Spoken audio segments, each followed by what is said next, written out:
Hello folks, and welcome back to my channel, the Scottish Model Railway Guy. So today we're going to be taking on a wee graveyard scene, but first of all I thought I'd showcase what I've done here. Just a wee pointer if you're going to be merging in a background scene. These are actual little bushes that I've put along the back there, and yeah, I think that does merge it in a little bit better. I'd be happy to hear your thoughts on this wee scene, but I think it's came together really quite nicely. But anyway, to today's task in hand, which is going to be the graveyard scene, and I'm going to flick over to that right now, so hang on.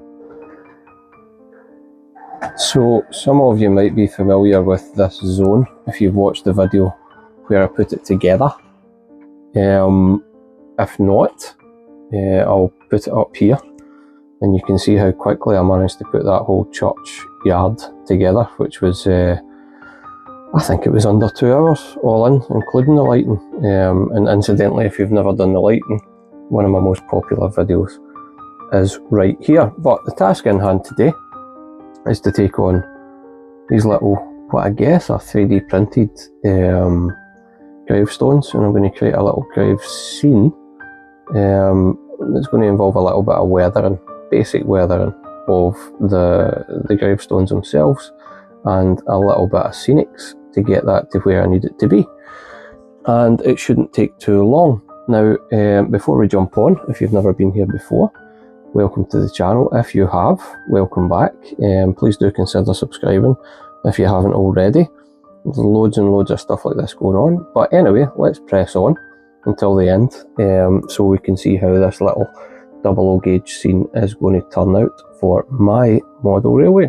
Here we go.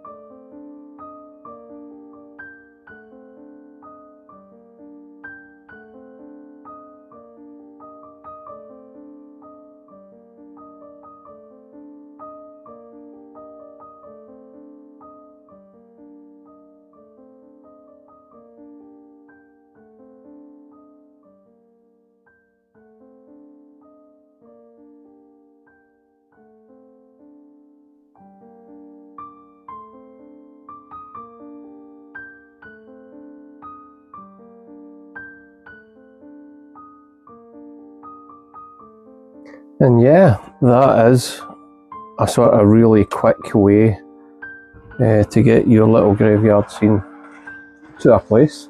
Could it be better? Absolutely. You could spend all day every day on it until you get absolute perfection. However, we don't have all day every day, so instead I've done this in probably under 10 minutes.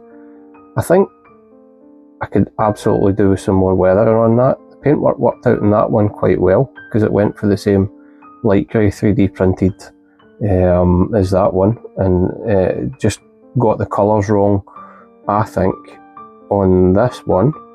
However, the three of them together are unique, and when you go to some of these older graveyards, you will see a lot of unique headstones, and that's the point.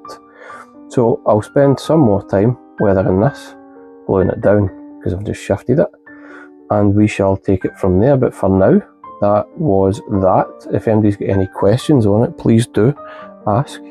If you've got any comments you want to make, feel free. And like I said earlier, if you've never been here before, we're doing plenty like this all the time. Please do subscribe, and I shall see you again if you do. Thank you.